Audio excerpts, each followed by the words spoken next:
It's Dee on the spot. Welcome to another episode of DD on the Spot. As always, I'm your host, Ryan Johnson, and before I get to our guests here today, I'd like to remind everyone to please like and subscribe down below if you enjoy this content. We greatly appreciate it. We have the band Kerosec here. They're out of Fort Wayne, Indiana. Guys, how you doing? Pretty good. Hey, what's up? So now this is for all three of you guys. I'd like to sort of get a little background into your guys' foray into music. What inspired you musically, and what are your guys' influences, and what are you up to today? For me, Nirvana was really the first thing that really got me into wanting to play music, mainly because I started messing around. I was in, school stuff, but then I started learning guitar, and I found out I could kind of sing like Kurt, so people wanted me to do that Smells Like Teen Spirit song all the time, and it just turned into, I enjoyed doing it and kept doing it, and my influences now are still similar to that personally, but I have a wide range, and I'm doing pretty much this with these guys, and we're also kind of a production company that's working with other bands in town as well. So, influences for you guys? As far as what got me started into playing music, the video "Money for Nothing" by Dire Straits. Yep. When I was a kid, and that from there I just wanted to be a rock and roll drummer. Yeah. So nowadays I work with these guys. I help produce a lot of the videos that we shoot for other bands here in town, as well as our own stuff. And then fill in where anybody needs a drummer that, maybe, hey, can you do a set with us? So.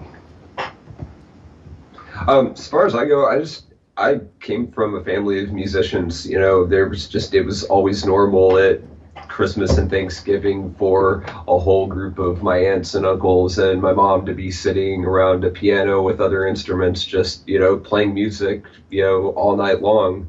But when I became a teenager, I picked up the electric guitar, and then it was just over, and I started discovering rock and metal, and then, I just never gave it up. Here I am. Yeah. So when it came to forming this band, how did that process work? Was it we have a lot of guys on here that did stupid Craigslist listings, which I again tell people, be careful what you wish for when you're offering stuff on Craigslist. It has been successful, but you could get stabbed. But how did this band come to form? Basically, a lot of how this started was I dabble, I'm a studio engineer and a producer, so I produce myself as well, and there was one album I did full of songs that, I used to kind of put feelers out there, and these guys kind of dug what I was doing, and they've since added their own flavor to those songs, and we've written a whole separate catalog of songs beyond that. So wasn't there a band mix ad? That's right, yeah, there was a band mix, bandmix.com. I did actually pay a little bit, so it wasn't like Craigslist free and creepy and stuff, but that's how I got a hold of this guy, and they knew each other prior to that, so when it comes to the band name Kerosec, as people don't know because I didn't introduce, but Tom, the guy on the far left for everyone watching, his last name is also Kerosec, and that came to be the name of the band. What is one reason behind that? And also, as we were talking previously, there's a huge benefit to having that be your name because it is a very not normal name. So how'd that come to be? Well, basically, I had kind of been doing things on my own as a producer with that name, and I ended up having a falling out with my current business partner at the time, and I was kind of reevaluating what I was going to do, and so I Googled myself for the first time, and I was like, holy crap, I'm at the top of everything, because nobody has this name, because it's actually a slight misspelling of my grandmother's maiden name, and so it just so happened that it was really prominent on Google because of its originality, so I was like, if we use this name, it'll at least give us that head start above everybody else. Was kind of the idea. So when you guys were forming, was there ever a question as to what genre of music you guys would be playing? Was there a discussion about that, or did you guys already know ahead of time what music you guys enjoyed and what music you wanted to play? I think for all of us, kind of came into it. Tom already had what he wrote, and so there was that whole album that we were kind of learning, just kind of putting our own style to it. I know Matt and I specifically, had always said the opinion we didn't like going into bands being like, this is what we're going to be, because it ends up just being forced. So it kind of just became a thing where, hey, we're all just going to listen to each other and have give and take while we jam out, and what that sounds like, that's going to be what we are. So genres be damned. We write a song that sounds this one day and sounds, a whole nother genre the next day. It's just kind of based on whatever, when we sat down and started jamming, how it felt.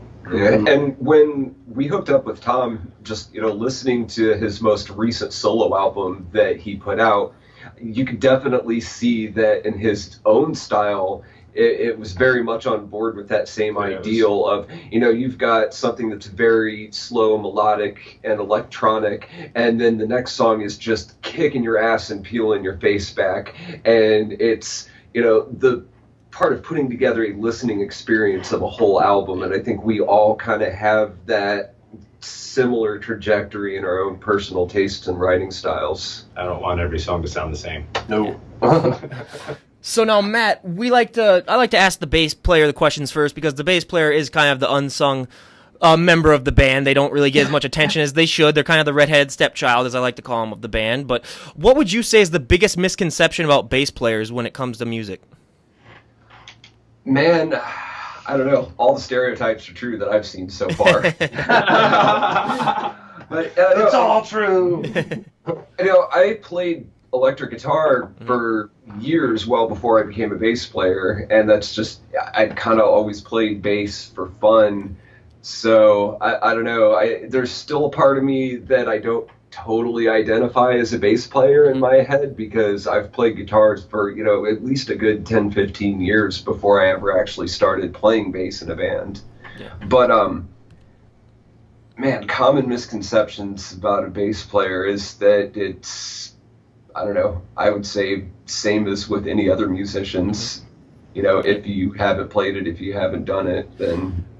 Do you think your guitar skills really helped you out with the bass? Because for the audience members out there that don't know, the bass is kind of the backbone when it comes to the guitar. They're kind of like the drummer, where the drummer's the backbone of the whole band when it comes to the beat. The bass is kind of the backbone of the guitar, laying down sort of the beat for the guitar. Do you think that experiencing guitar helped you overall in your bass performance? Yeah, I do, and I think it definitely influenced my style and my approach.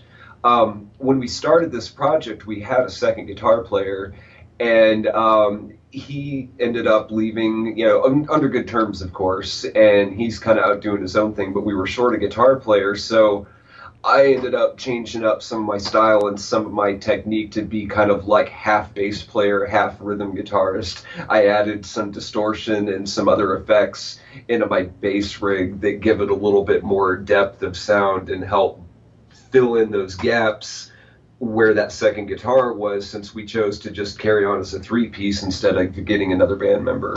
Yeah, absolutely. So now, D, you're the drummer. The drummer is, kind of known a little bit as the backbone, like I mentioned before. You keep the beat down. Do you ever feel that extra added pressure during shows, knowing that if you screw up, it kind of messes up everything else for the band? And if so, how do you deal with that? I'm pretty well fueled by insecurities in general. So yeah, there's not a time that I'm out there that I'm not fully aware that my mess up is someone's dancing and then I mess up and it's kind of like, roadblock. You hit it pretty hard.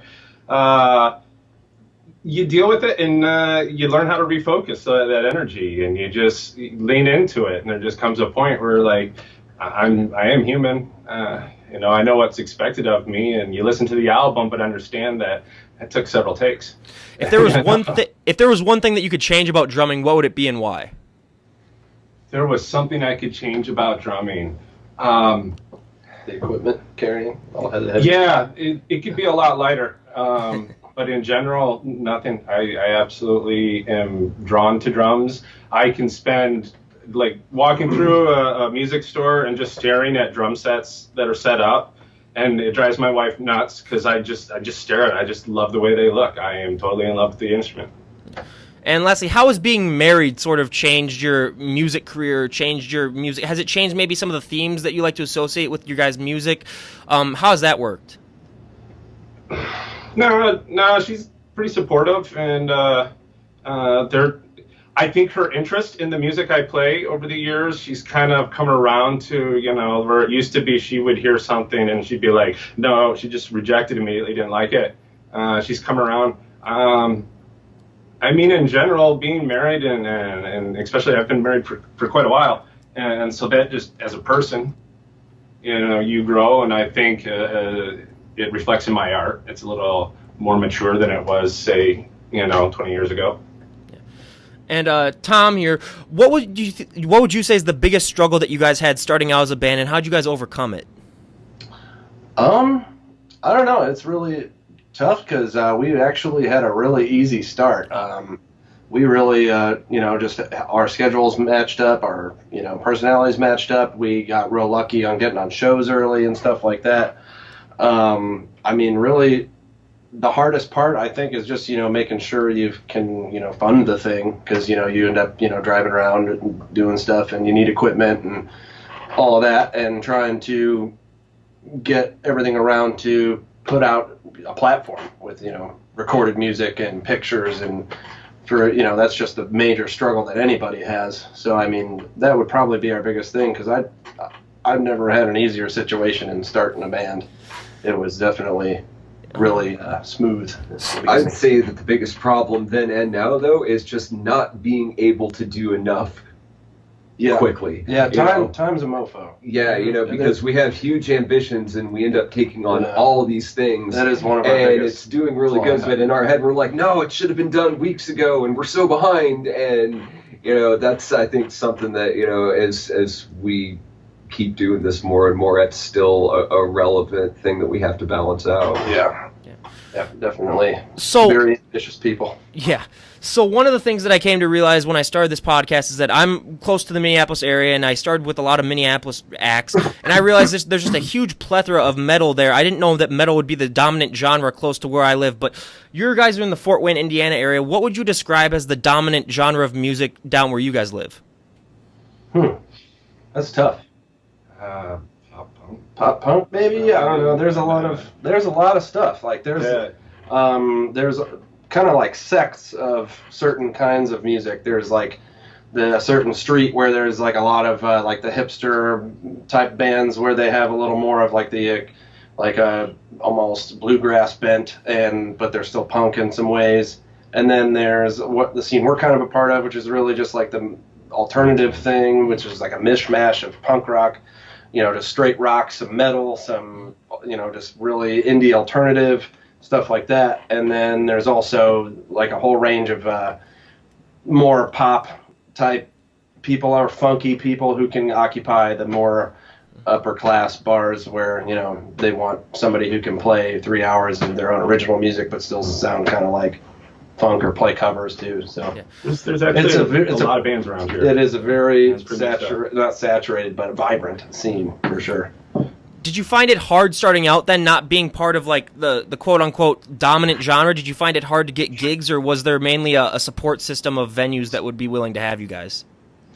It's like a rotating door because there's venues that have come and gone in the time. We've been around for 4 years now. Mm-hmm. So and that it's a short amount of time, but there's enough. But there's been ownership changes. I wouldn't say actually being able to go and book a show has been a problem because of our sound and not fitting into any genre really. What becomes difficult is matching us up with another band that just makes logical sense for the two of us to be there in one night. Yeah. That becomes a challenge sometimes. Yeah.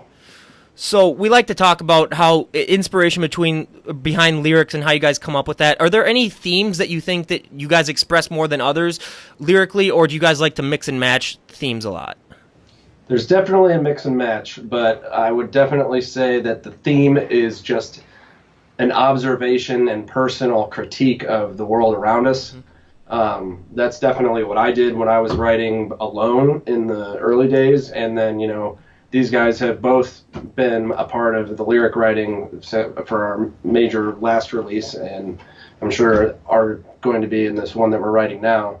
But the central theme is just an observation of the world around us, and maybe some kind of commentary about that mainly. But we can sometimes get into the nostalgia love thing and other things like that, and we do kind of mix it up, but mainly that would be our theme, I'd say. Try to really comment on the world we see, as we walk out our doors, and experiences of our own are more the developing of ourselves instead of I once loved this girl and now I'm sad, because there's a lot of that going on, And so we try to at least go a step beyond that. At least, how did you grow from it? Let's talk about that. Yeah. So I also like to ask bands how they come up with their song titles. Are you guys, in your guys' songwriting process, do you like to come up with the song title after the lyrics have been written and then you look through the lyrics and choose a title out of those? Or do you have a song title already in mind and then you kind of write lyrics sort of based off that? How does that work? I've done both. I sometimes will, there's one song we're working on for the album that I had that title first and wrote the two that we've done. Actually, we've had the title first. But there's obviously other ones where, I didn't really know, and I just end up taking the most prominent line from the hook or whatever and use that. So, I mean, it just depends on the song and how I feel at the time. There's really not a lot of rhyme or reason to it. Yeah, it just kind of what the song calls for, pretty much. If you go through track by track on the Verge of Intelligence album, it's a different story every time about how the odds and ends and the details of that song came together. There were like even a couple of guitar parts that I wrote for the album. There were lyrics that Dee helped a lot with. There were really random things that we pulled off a whiteboard that we have in the studio room where we just write ridiculous and funny things, and a lot of times just certain phrases end up patched into the album somewhere. Yep. Yeah. And not being defined to a specific genre, you guys find it difficult when you're recording or coming up with songs to kind of know what style this song is going to come as? When you have it written down, you'll be like, oh, this is going to be more of a punkish song, or like, this is going to be more of a rock song. Has that been a struggle for you guys, or do you generally have it down to where you know ahead of time, like what genre-ish you want this to be played in? It kind of dictates itself, honestly, because most of the time, anything we write, I'm a sucker for starting with the music, and we just kind of jam a lot, and then we find something, and we put it together from that, because we have a full studio that we run, so we can kind of use it when we want. So we'll just jam, record it, cut up the pieces of what we did on a improv, make an arrangement, then go back and re-record it, us playing it in that order, and then that's how we get to the lyrics most of the time. So now this is for all three of you. What has been your personally favorite song that you guys have recorded? Ooh, that's a tough one. Gosh, Sophie's choice. My goodness. I mean, there's one song we have on our latest album, On the Verge of Intelligence, called Sometimes, and it was actually written in real time. Is what the way we say it, because at least the music, because what we did is we did one of those jams like I was talking about, but we didn't have to edit it. We just kind of did one through like a two and a half minute. Just improvising because we were warming up, and when we listened to it, we were like, "That's a song. That's good, right?" Like, yeah, there's no reason to change it. How great of a feeling is that, knowing that like you guys aren't even trying really, and you just come up with a great song? Did you guys kind of know that like, oh, this might be our lucky break, kind of, because we just got this out of thin air? What was that feeling like? It was great because it turned into what the song was about. The song is about sometimes it just works out. Yeah. And that was kind of the whole theme of the thing. Is like, well, this is cool. It's fun once in a while because we still have the recording of just the original jam, and just to go back and listen to it sometimes it's kind of funny, especially when you consider when we had to go and record it, we had to actually relearn something that we just did on the fly. Yeah, it was weird, and because it wasn't like it didn't follow any real predictable structure or anything. Like there's threes of things and twos of things and ones of things. It just didn't really follow any A/B structure in any way. So it was a little bit weird to learn to play. I'd also like to give a plug in there. Everyone out there on the Verge of Intelligence from Kerosec, definitely go and look that up. I'm giving that a mid-podcast plug just for everyone out there. So one of the big things that we like to discuss here is performing live, kind of what that feels like to you guys personally. I mean, it's been described many times on this show like a drug like none other, basically. And it sort of means different things. I mean, it might mean different things for the bass player, for the drummer, for the singer. So individually, what does performing live mean to you personally? For me, it's just a craft. For me, I do definitely resonate with the feeling of it being like a high type of thing, but a lot of it for me is just getting to the point where you can kind of do your best to hone in your skills and put them on display in front of a bunch of people, and whatever happens. And the biggest rush that I ever get, there's been one or two times where we've had a nice large crowd that knows the lyrics and they're singing lyrics that I wrote stuff, that whole thing. That's when I definitely get the rush. But beyond that, I'm, pretty methodical dude. So I like the idea of just being able to get in the zone and, express myself with the craft I've chosen. So. You next, me next. Go ahead. It's a real high. Yeah, everyone will say that, and how much of a high it is really depends on how big that audience is, I think, at times. For me, mostly though, it's an opportunity to make a connection with a group of people at once. It allows me a platform where we can make a statement. We can speak out on, hey, this is wrong going on, and it shouldn't be this way. And then we can also, at the same time, we can bring people together that wouldn't normally have anything to do with one another. But for, the hour or two that we're on stage, they can be best friends because there's one thing that they can all focus on. And I like being a part of something that's bigger than me. Yeah. I mean, definitely everything they said. But, and to me, I don't know, it's a really personal thing for me to be up on stage, and man, especially when there's a good crowd and I'm hearing people sing lyrics over the PA louder than what I can even hear Tom in the monitors. I don't know, man, I just go to this place and there's no world outside of me and my instrument when it gets to that point. And it's a very, it's very fun, it's very drug-like, but it's also like damn near spiritual. I think it's the closest spiritual experience an atheist can have. Yeah.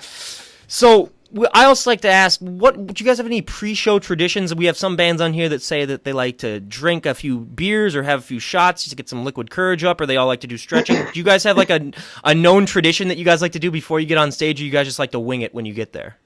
Jazz cabbage. Well, we typically will have a rehearsal earlier in the day. Maybe only go play like 3 or 4 songs, or just to musically align ourselves. And to not go in cold. I never want to hit the stage with the first song of our set being the first song that I've played that day. Yeah. That comes in. So we typically, whenever we can, we do that. But then, the jazz cabbage kind of loosens you up. All right. It's good. So now we get to the part of the podcast that is the audience favorite, the 5 questionnaire. I like to ask 5 questions, and then I keep the results tallied. And I think once we reach the 50th podcast, I'll publish the results, and we'll see what our most popular answers have been. This is podcast 46, if I believe, so we're getting very, very close. But for our first question, and all these questions are for all 3 of you guys individually, out of all the music that's ever been written in the history of music, what is one song that you personally wish you would come up with, and why? Oh. I wish I could have just recaptured any of the hundreds of songs that I have composed in my head, but have not made it to an instrument or to a computer in time enough, and then by the time I actually got plugged in, it was fucking gone. But I've written some amazing shit in my head that nobody will ever hear, and I will never be able to recreate. Yeah. You sideswiped that good. That's very good, very Giuliani.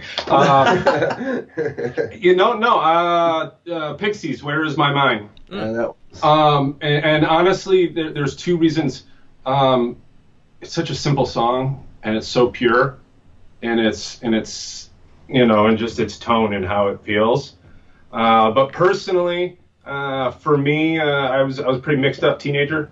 And the first day I heard that song and those lyrics, and it just kind of, I identified so much with it. And I think every musician can say, like anybody who's pursued this, that they can think of just those songs that they can give you the story of exactly what they did that day, and and how they felt and where they were at mentally at that point in their life. And that song was that one of many for me. But that's one that sticks out in my head, and for no other reason, just because that personal experience that I had, is probably why I would have wanted, I wanted to make that for myself, I guess. Yeah, that's a tough one for me. I don't know. I got another one. Marilyn Manson, Irresponsible Hate Anthem. Just what exactly. He said, I wasn't born with enough middle fingers. Like, damn it, I wish I could have been the one that said that. As corny as it may be, I would maybe have to say just even Smells Like Teen Spirit, or just any song of that, any of that, type of song that just set off an era, like anything Slipknot did Absolutely. before metal era, or anything the Beatles did before, I like the idea of setting off a chain of events that that would have been fun to do. We had a guy on here a few podcasts back who went on tour with Slipknot and was their DJ. For a little bit. Yeah, it was really cool. He told me, I'm not going to tell who it was because he didn't want me to say, but he told me after we got done recording what his bands were because he didn't want to drop names during the thing. But then I looked it up and it was legit. So, yeah, if people want to go back and find who that is and then get back to me, I can confirm or deny if that's the person that I'm referring to. But yeah, we did have a guy. So for our second question, out of all the artists that have ever lived, dead or alive, doesn't matter, you can pick either or. If you could perform live with any artist, who would it be and why? Mine would be Trent Reznor, because other than the starting of my musical career, the one who's kept it going is Trent Reznor, and I just kind of a synth head in a little bit of a way, and I like the writing that he's done, and it would be cool to share a stage with him. Oh man, Les Claypool would be a bassist that I would absolutely love to be reminded how much of a hack I am playing with. I think Perry Farrell of Jane's Addiction would be one that would just. Stephen Perkins often talks about he's just drawn to Perry's performances, and that's his drive when he's on stage. So yeah, I'd kind of like to experience that. Jimmy. Yeah. That'd be it. Jimmy is now in the lead. He takes it over from Elvis. Elvis was at 3, now Jimmy's at 4. So we got Jimi Hendrix in the lead now. So for a third question, out of all the venues on the planet, if you could perform at any venue or any concert area, even like a festival, where would you perform and why?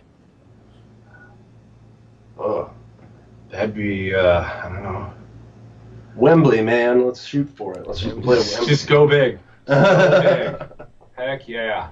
That's my vote. I don't know. I like some of the smaller venues myself. I like that very personal. Like if somebody's so inclined, they can get up next to my drum set and yell in my face while I'm playing.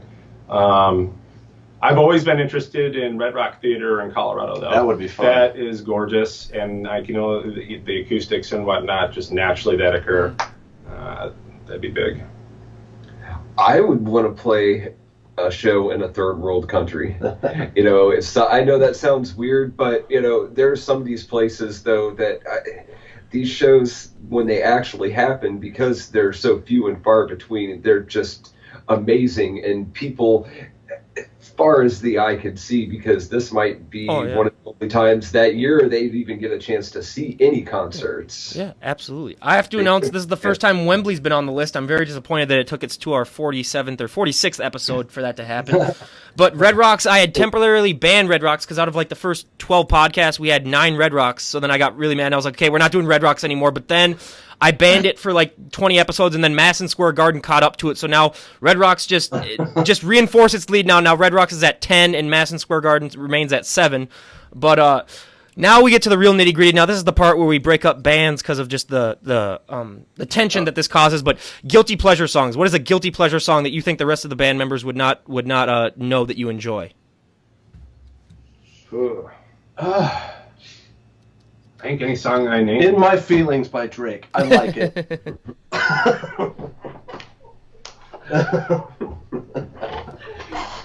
Song we play or just. No, guilty pleasure song. Oh, guilty pleasure song? Like, I gotta hear it? Anything I said, you guys would just be like, yeah, that sounds right. Yeah. It's dark. I don't know. I like Lady Gaga a lot, and I think it's to me about that. Yeah, I don't know. Cheesy 80s rock for me, definitely. Yeah, there's by any band, there's a few of them. I don't know. Yeah.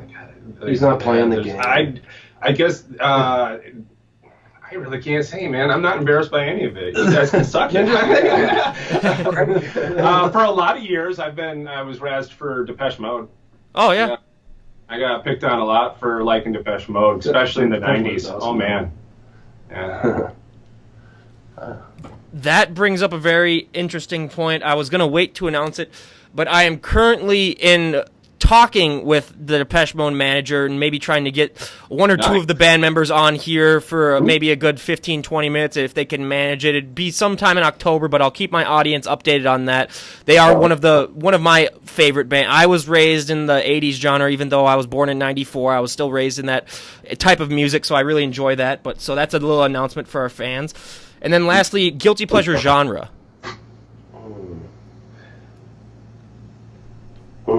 Man. Yeah, I don't know. I do gotta say there is a soft spot for just pop for me because a lot of what I grew up with is just that pop thing. Like my mom was into weird disco stuff and like also like Motown and stuff. It's just like there is a certain aspect to that feel good kind of music that I do like, but it's still not something that I put out there, I guess. Guilty pleasure song. Oh, man. No, it was genre. Oh, yeah, genre. No. You don't like K-pop or nothing? We have actually had one K-pop on here. That is our our record that we have. Yeah. Wow. Gangnam Style. I usually start my mornings with some classical playing in the background for a while because I'm a real big fan of the different syncopations and the dynamics that came from that genre. And while I don't usually, because it's just on a radio station that plays in the morning, instead of actually knowing, I know a few tunes that I can say who it was, but for the most part, I'm just listening to it for the feel. It kind of sets my mind right.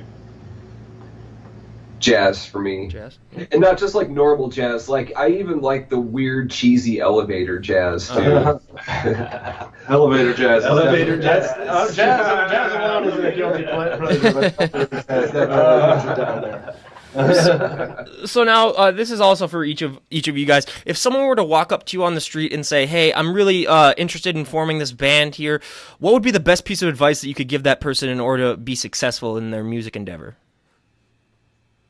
Put your ego aside. Like, just humble yourself immediately. Mm-hmm. Understand that the band becomes something that's bigger than yourself individually. Always surround yourself with people better than you. Be true to your art. Yeah, I just say stay focused. That's the one thing is it's really easy to get discouraged because you'll do a shit ton of work and end up feeling like nothing's happened, and that's really probably right about when it's about to start happening. And then once you feel like you're doubting yourself, you just give yourself that little push. Something happens. Laugh at those really negative criticisms. Just learn to laugh at them. So I wanted to talk about, before we end here, Kerosec Productions. You guys said that you guys help with music videos. What has been your experience, you think, when filming music videos? Because we have bands that have come on here saying that music videos, I mean, it's just long 12-hour days of just constant shooting. I mean, you're singing the song a dozen times for different angles. How has your overall experience been shooting music videos? Has it been a pleasurable experience, or has it been rough? It's been pleasurable so far, but I mean, there's some roughness in there. I mean, our main shtick is audio recording, and we've honestly, with recording music videos for other people, we're probably only into like 2 or 3 right now. Oh, okay. We did record our own music video for the On the Verge of Intelligence album for the song Mammalian, and that one was a 2-day. We did like a 6-hour and a 12-hour, I think it was, and we had everything listed out. We had people on hand. We had to figure out food. Tom had a bullhorn. Yeah, I had a bullhorn I was yelling at people with. It was a full-on video shoot. But we are also a fan of practicality and just DIY ability, so you don't need a million people to do things. Plan it out. And we plan it out the right way, and we've done a music video or two where we really only needed, him and I have kind of done a lot of that with other people. And it's like, we kind of take on certain positions, and then we had a cameraman come in, and then it was the artist, which was a single person. And so it was 4 people to get a video shot, and maybe a couple hands here and there otherwise, but I mean, the main principal shooting was just 4 people. So All right. We like to simplify it too. Yeah, so this is the point where we just plug the ever-living crap out of you guys. Do you guys have any songs coming up? Do you guys have any albums that you're about to release? And do you have any shows that you're performing in the near future?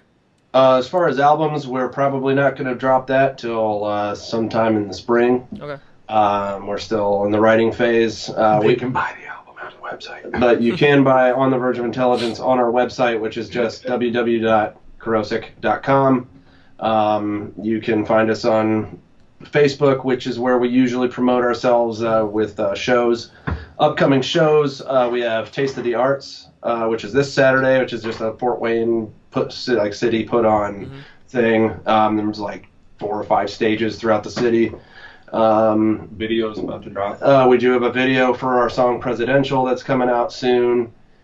We have album release show with one of our albums that we recorded, a band called More No More around here, September 15th. And then October 6th is another client of ours who's having an album release that we're playing their show, and that's going to be in St. Mary's, Ohio.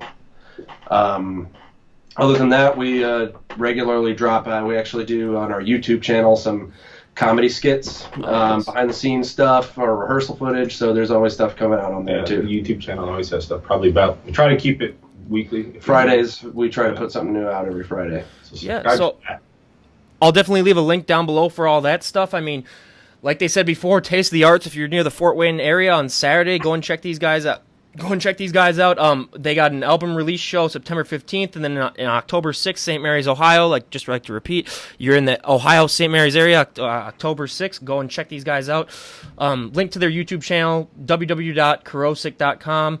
I'll leave a link to that down below. I mean, it was really great having you guys on. If you guys have anything in the future, like any of your music videos, like you said, you got a video coming up. If you need me to announce it or plug it when it gets released, just shoot me a message. I'm more than happy to help out. I mean, like I said, it was great having you guys on. I love being on here, man. We appreciate you getting in touch with us for sure. Yeah, absolutely. I mean, I love doing this, and like I said, any promotions that you need, I'm 100% serious. Just let me know. No questions asked. And do you guys have anything else that you'd like to say before we close her out here? Yeah, just keep doing what you're doing, man. This is cool. Man. Yeah, Support you the same. Let us know. Yeah, absolutely. Yeah. I mean, if you guys ever come near the Minneapolis area or whatever, and you guys are performing shows there, definitely let me know. I'd love to come swing by and check you guys out. And yeah, like I said before, Kerosec, go and check these guys out. Go check out their album, On the Verge of Intelligence. I mean, they definitely seem like they got their shit together for everyone listening out there, and I recommend giving these guys a listen, and all their links will be down below. And this is DD on the Spot, Ryan Johnson signing out. Have a great day, everyone.